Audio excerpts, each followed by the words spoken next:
Now we're going to look at how we make ourselves do the business of sitting down and getting it written. Writing is basically the application of bum to chair and fingers to keyboard. This is actually the biggest problem in any field of art, getting your ass onto the chair. But I'm going to talk to you a bit about how I do it and the importance of what I would call bloody-mindedness or persistence.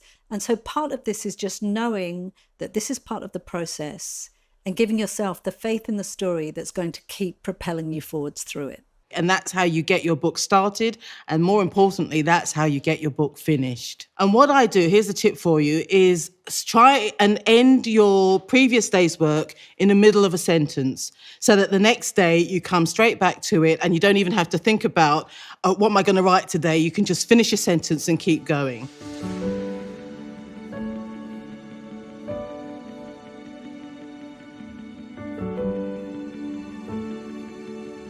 This is the day that you've decided that you're going to do it.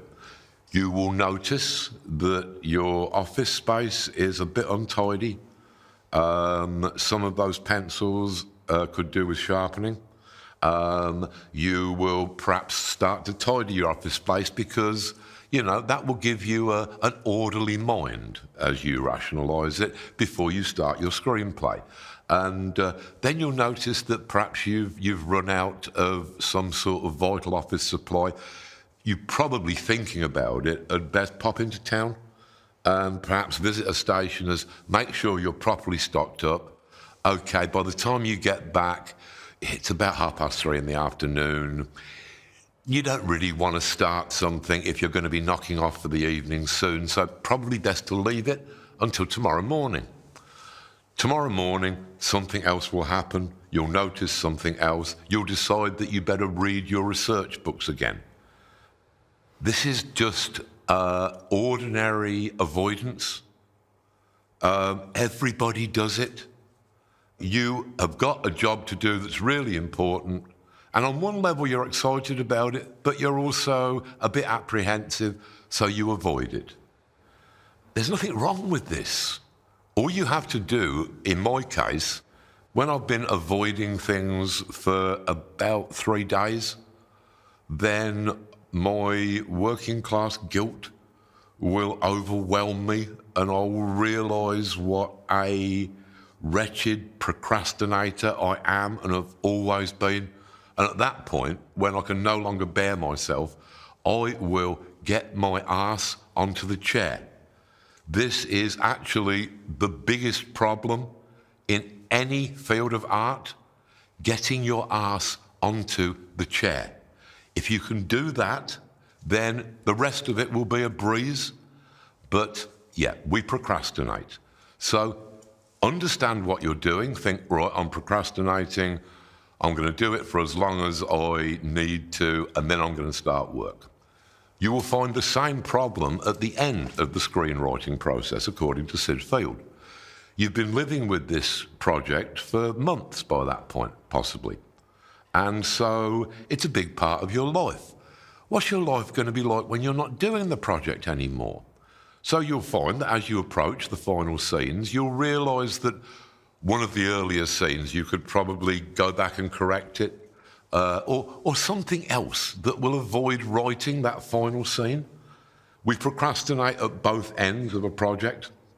Just know what you're doing, know that you're procrastinating, and then get over it.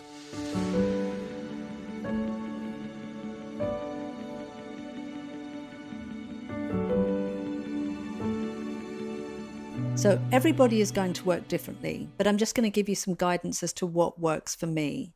My aim is to write 1,000 words a day. That may differ for you.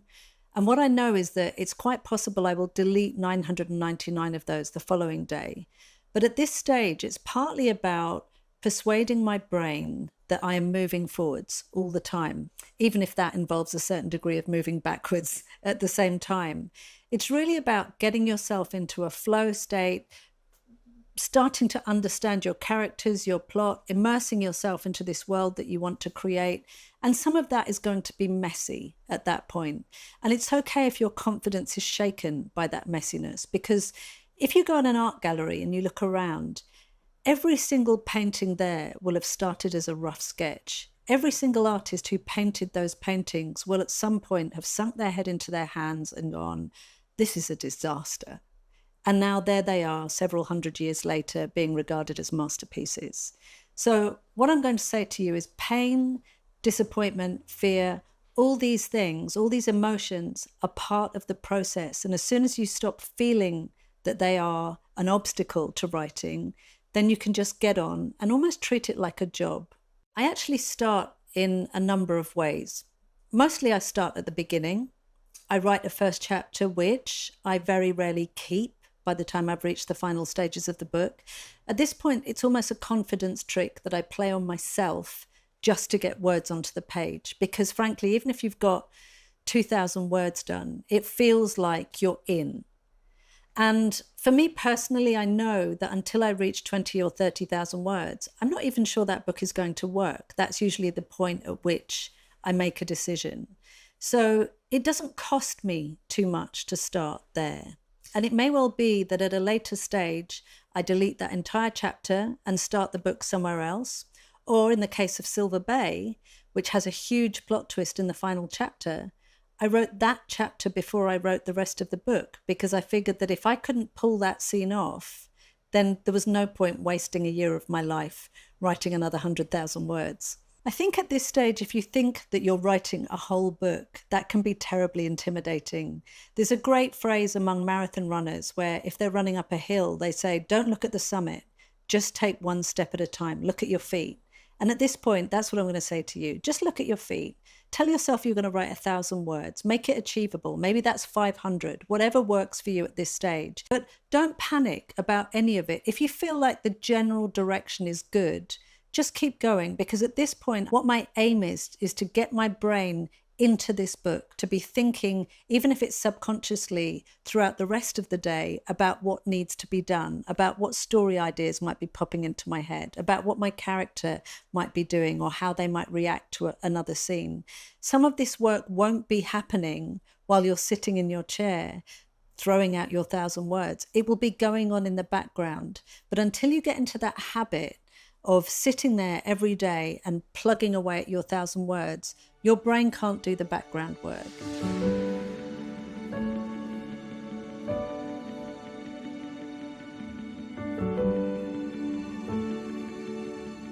But I must admit that I have suffered from writer's block in the past. I've suffered twice, and once it was really bad. And I had writer's block for about a month, I think, or even longer. And what happened was I would go to my keyboard, sit down to write, and absolutely nothing would come.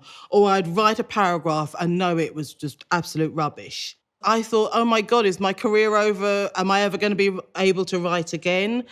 And I did this for like 2-3 weeks where I'd sit at the computer and nothing would come. And I'd sit down at 9 o'clock, which is when I start, and at 4 or 5 o'clock, I'd still have written absolutely nothing.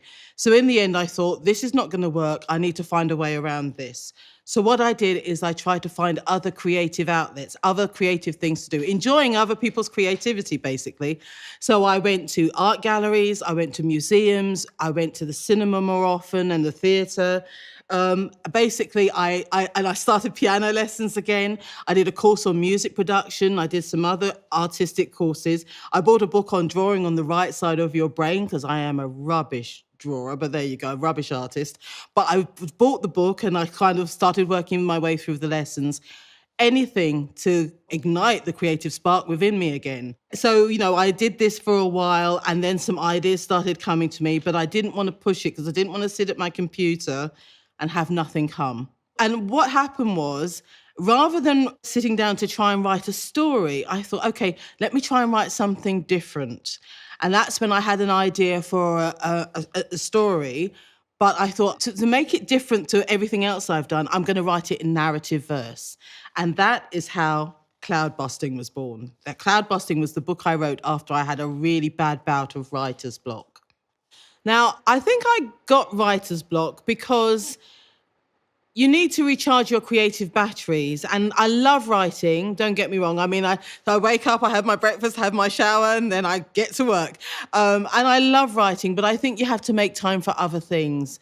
And I think it's about recharging those creative batteries by doing other things. And sometimes you can get so caught up in deadlines and wanting to get your story finished and moving from book to book to book with no gaps and no kind of proper break.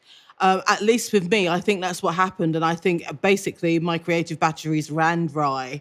So I never do that anymore. I don't go from book to book. I always try and have at least 2-3 week gap before I start the next one. Because I made the mistake of thinking that if I wasn't writing, I wasn't writing. That's not true, because sometimes writing needs to take place in your head and you need to think about the ideas and let them marinate. And don't feel that because haven't got a pen in your hand or you're not at your keyboard, that you're not writing. You are. If you're thinking about those ideas and how that story might work, you absolutely are thinking. But I think you need to be very careful. Just take time to smell the flowers.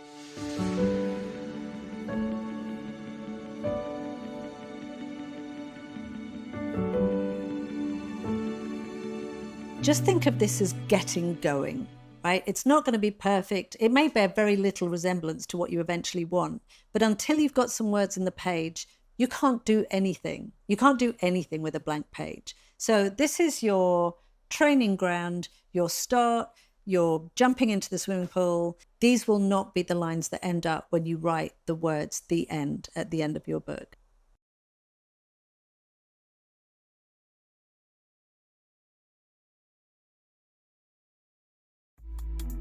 Chimamanda Ngozi Adichie has been listed as one of Time magazine's 100 most influential people. Literature deeply matters. Her 2014 essay, We Should All Be Feminists, was sampled by Beyoncé and copied onto T-shirts. We knew malaria intimately, so intimately that we recognized the specific contours of its affliction. Her work includes novels, short stories and poetry, and now her new book heralds a hotly anticipated return to fiction writing after more than a decade away. It explores women's lives and experiences, throwing a magnifying glass on race, gender and the multicultural communities in which we all live. I sat down with Chimamanda Ngozi Adichie to find out what drives her. Chimamanda, it's been more than 10 years since your last novel. Congratulations on Dream Count. Thank you. Where have you been? I've been hiding in a cave. No, I couldn't write for a while, and then I started writing again. What was it, do you think? What was the block? This is what I tell myself to feel better. That sometimes when you want to create, you don't, and that maybe this is a good thing because maybe it shouldn't be easy. Right? Maybe creativity should come with difficulties to somehow make it deeper. This is all to cheer myself up. But I can tell you that when I could not write, it was terrifying. I thought, what if I never write again? And at the same time, in this period, you become a mother. That does something to you, of course, as well. It does. Actually, my block, and I don't like to use that expression because I'm too superstitious, okay. Happened when I became pregnant. Something just changed. And I'm not sure that it was just entirely physiological, but something changed. I think we should talk more openly, more honestly about what motherhood is, how wonderful and glorious it is, but also that it comes with a lot for a woman. It asks a lot of a woman. I have always longed to be known, truly known by another human being.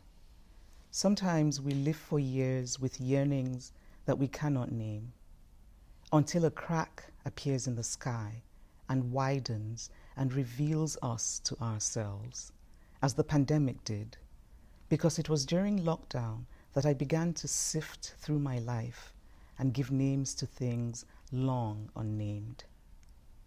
I vowed at first to make the most of this collective sequestering.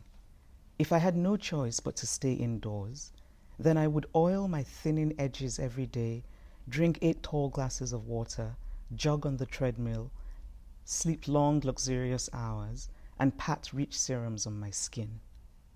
I would write new travel pieces from old unused notes, and if lockdown lasted long enough, I might finally have the heft I needed for a book. Dream Count tells a story of 4 women's lives interconnected, and you go into great detail about their stories, but it's also very visceral at times about women's health. Why did you make that choice? What are you doing there? Well, I'm telling a story, but I think a number of things. I've always felt that when one writes fiction, realistic fiction as I do, that there is a kind of, there's a responsibility to honesty. To what I call a kind of radical honesty. Like we have to tell the truth. But also, particularly about women's bodies, I just think that it's important. And it's interesting how little of literature is about women and women's bodies, women's sort of physicality. I think the greatest gift that I've had as a person in the world is to be a mother. But I also think it's important that literature, engage with it in a way that's visceral and true and possibly uncomfortable. You are now also the mother of sons, as we've said. I am indeed. How are you going to avoid that cage of masculinity that you talked about? Well, I'm determined to raise good men. I kind of just thinking about how to make them never feel entitled to women's bodies. I think in general, we could argue that little girls now have women in public life that they can look up to. Women who, in my opinion, are kind of wholesome role models. And so little girls can say, I want to be like that. I don't really think boys have that. What it means is then that this space is occupied by just sort of noxious characters and ideas.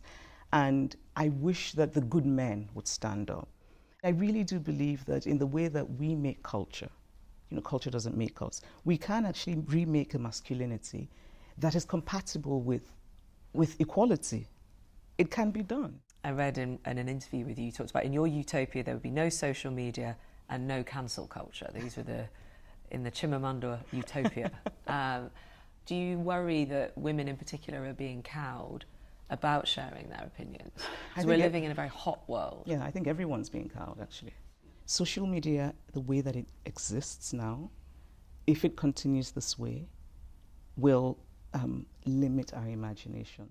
And then there's AI. Sorry to bring up artificial intelligence at this point. Artificial intelligence has worried a lot of people in your world, in the writing world, and what it may do. Are you worried about that? Is that something you have thought about? Yes. For creativity, it worries me very greatly that, I remember reading a piece about AI writing a short story.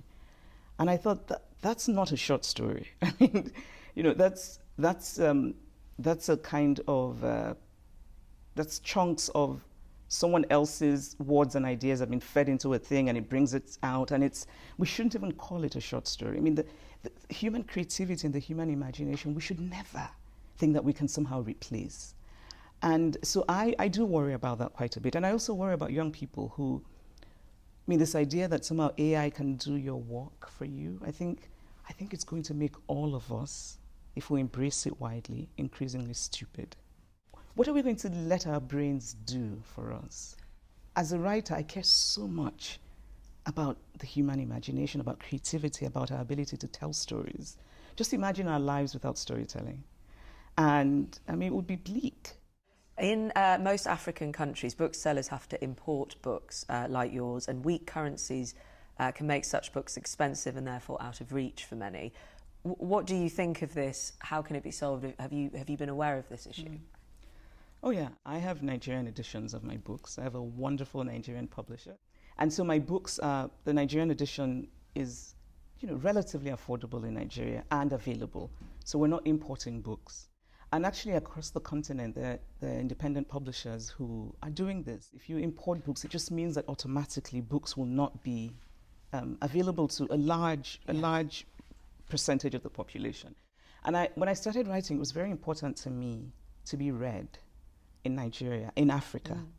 And so having my books published by my Nigerian publisher and also by other smaller independent publishers across the continent, Zimbabwe, we're changing it. It is changing, and it will continue to change, because there is one of the wonderful things that's happened in the literary world on the continent is a kind of sort of the surge of doing, right? Because we know that there are problems, and sometimes they're quite huge, but people are doing things, and a publisher like mine in Nigeria is an example of that.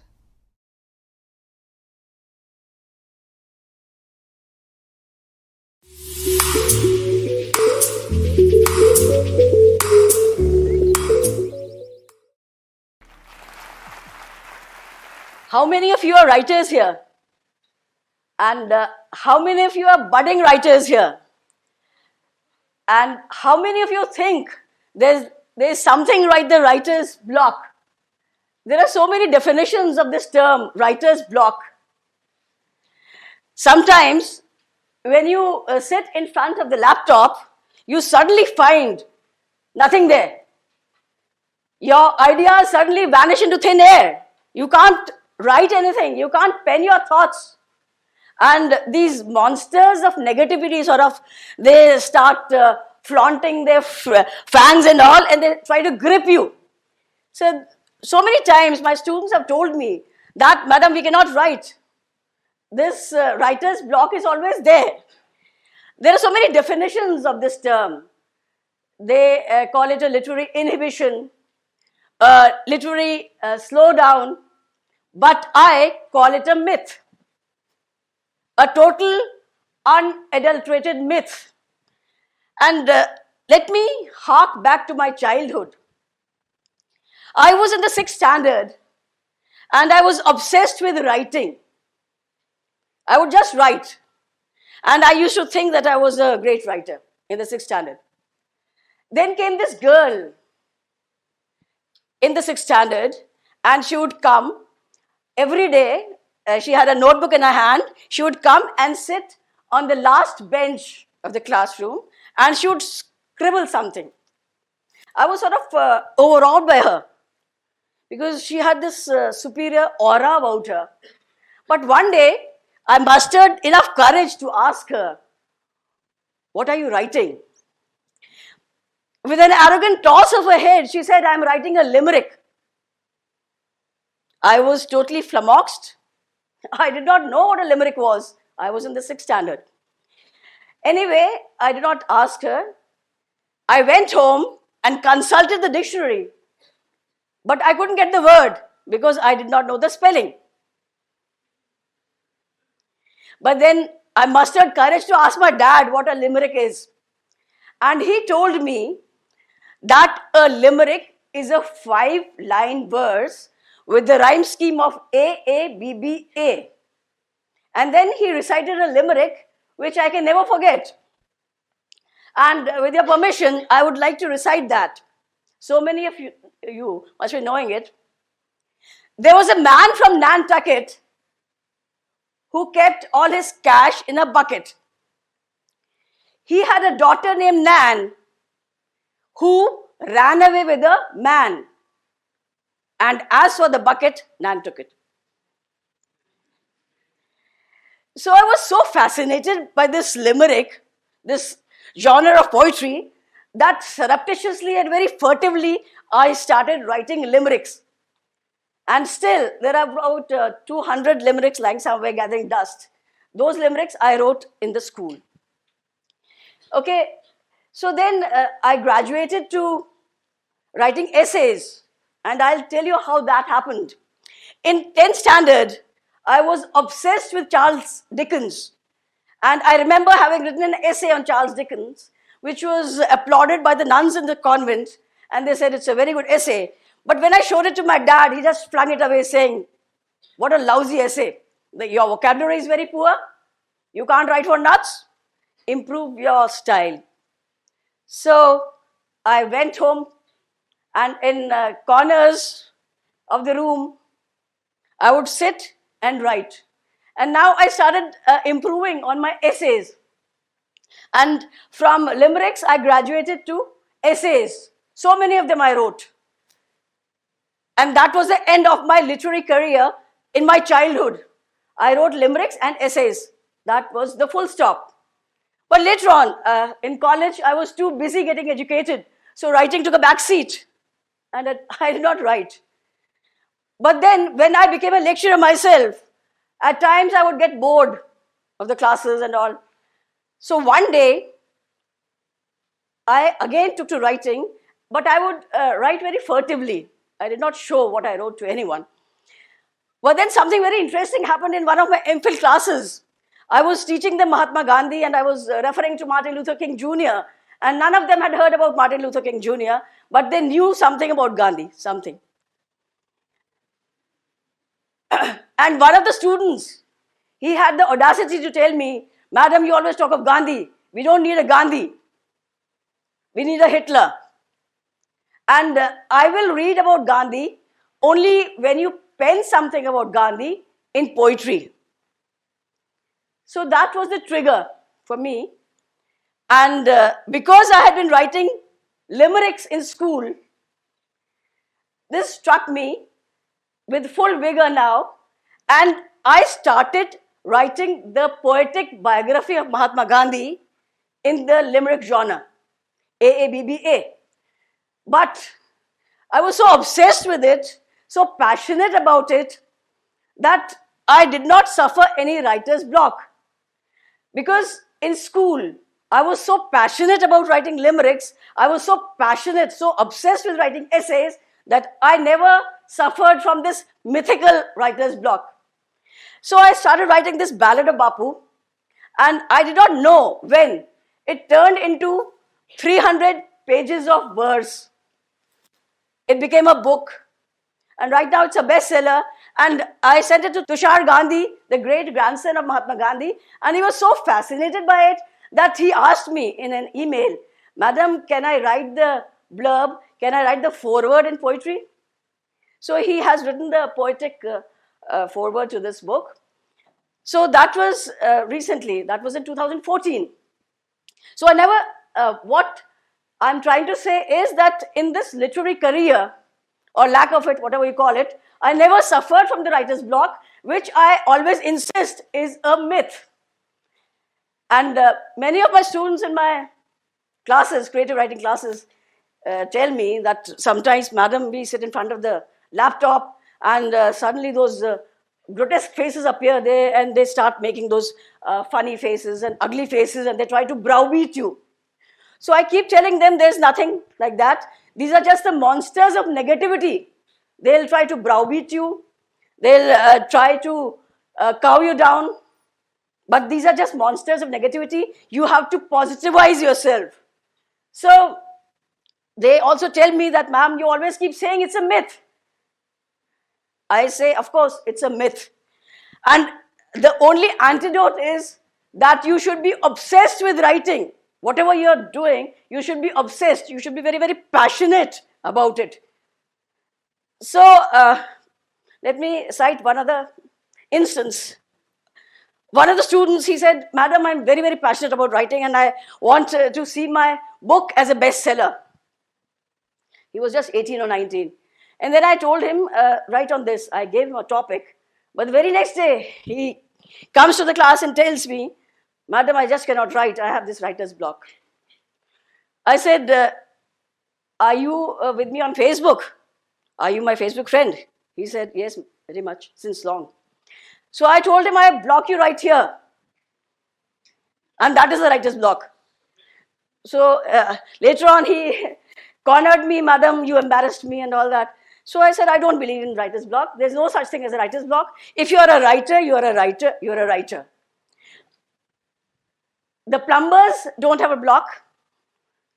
The engineers don't have a block. The doctors don't have a block. So why should the writers be so entitled? Why should they luxuriate in this writer's block?" So whatever, but some people, there are many definitions, many perspectives on the writer's block. Some say that, no, it's not mythical. There is an iota of truth in it. And this reminds me of what Maya Angelou used to say, that whenever I have these monsters of negativity trying to browbeat me, Then I start writing anything that comes to my mind. I start writing doggerel. I start writing limericks. And for example, she cites an example. She says, I write, the cat sat on the mat and not the rat. So this is something very absurd, a doggerel. And so she says, she writes somewhere that the muse of poetry is so embarrassed that it comes scurrying to her and it tells her, wait, don't write such poetry, I'll come. So the muse comes back. So I believe that this block is only in the mind. It's only a myth. There's no such thing as a writer's block. And I know it because I have never suffered it. A writer should be obsessed with writing. A writer should be very, very passionate about writing. Let me cite another example. All this, Ballad of Bapu was a bestseller and people still read it. But then Facebook happened for me. I started writing something on Facebook. I did not know what it was. Earlier, I was obsessed with limericks. Then I became obsessed with essays. Then Facebook happened for me and I started writing obsessively on Facebook. Anything. I used to write about the moon. I used to write about the sun rays, the moonbeam, and the smile on the rag picker's countenance. So I wrote poetry, I wrote essays, I wrote novels and novellas, and people started reading me. Well, anyway, and I was talking about this, oh hark, I started writing on Facebook. It was a very surrealistic, spooky sort of a thing. I wrote every day, and for 3 days, I wrote continuously. Then I suddenly stopped. And then there was a barrage of questions, queries from my readers asking me, what next, ma'am? Why did you stop? So I couldn't luxuriate in a writer's block. I had to write. So when you're obsessed with something, when you're very, very passionate about something, you cannot resort to crutches like the writer's block. And another instance of oh hark was that in one of the scenes, I kill a character. He is a very, very interesting character who is there forever making fun of people, and he has this drum in his hand. He's the drummer. I just killed him in one of the episodes. And again, there was a barrage of questions and queries and laments from people. Madam, why did you kill him? You are the writer, revive him. So again, I couldn't luxuriate in the writer's block. I had to think ways and means of resurrecting him from the dead. So he had fallen down the cliff. So in the next episode, I pulled him up from the cliff. So he said, this drummer follows the other guys and says, I just took a false step. So I did not die. So he comes back and he goes on with it. So on the basis of my own experience, I'm telling all the writers, the budding writers, that there is no such thing as a writer's block. It's only in the mind. These are just the monsters of negativity that plague us all the time. They make funny faces at you, they make grotesque faces, and they try to browbeat you into submission. So the only antidote to this is write, write, and write. As James Thurber says somewhere, don't be obsessed with being right, R-I-G-H-T. Don't be obsessed with being right, just write. If you want to be a writer, no shortcuts, no crutches, no blocks, just write. Don't think of being right, just write. Just go berserk. Just keep writing, and something sure that creative spark is going to be ignited whenever you feel down or whenever those monsters of negativity try to scare you into submission. You just quash them with your confidence and you will be a winner, you will be a writer, you will be a bestseller. Thanks.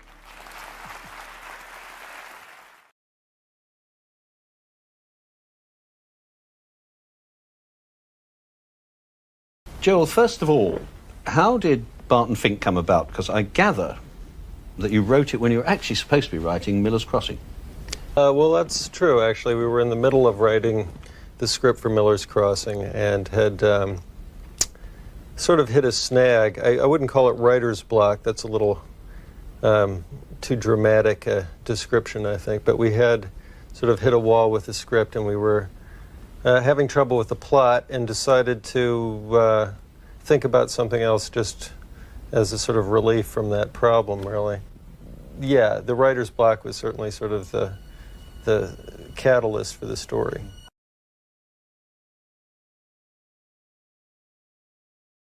The cruel trick that your mind plays on you when you're writing is you sort of go to bed at night thinking, oh, I've got the whole thing worked out and I can write it no problem tomorrow, and then you sit down and you're like, hang on, it seems so simple till I started writing it, and you're often getting stuck. The longest I was stuck was on Inception. I got to page 80 or so. I had 2 acts of it, and I was stuck for about 10 years or so, I did other things as well. I wasn't sitting at the typewriter, all work and no play. Yeah, it wasn't that, but I was just jammed on it. And then I had a breakthrough, and the old cliche of if there's something wrong with the third act, it's actually wrong with the first and second act. That's where you really need to do the work. I have always found that to be true. Like if you're absolutely stuck, on that third act, it probably means that some of the groundwork you laid in the first 2 acts is flawed somehow. And with Inception, that was definitely the case. And I went back and with a new take on it, and it then got finished pretty rapidly.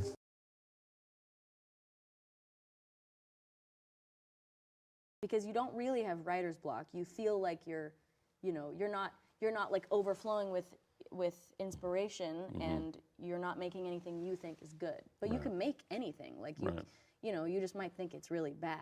Yeah. And I think writer's block is something we hide behind when we're feeling insecure and bad about ourselves, and we're like, well, I have writer's block, and it's a very real feeling. But I think it's like so easy to be hard on yourself when you aren't feeling creative, but really it's like, sometimes you can't force it. Like sometimes it's like, maybe it's not writer's block, maybe it's your body being like, please go take a bath.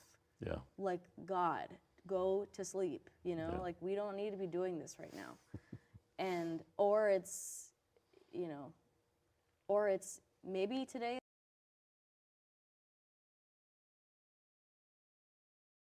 You see, I believe that there are many people who could be very good writers. But when you start writing, even veterans, I know very big literary writers also, and I've been very close to them. Sometimes they write a page and feel, ye kya likha maine? It's so childish, so disconnected, so uneven. There is no flow in it. And disgusted, they'll throw that paper. Most of the people get demoralized in this process and quit. If you go through this block, if you go through this, work humiliates you. I have experienced moments when I am watching myself writing and I feel surprised why and how and when I learned this word. That too happens, but it comes afterwards. In the beginning, you are made to feel very small, insignificant, incompetent. Most of us quit there.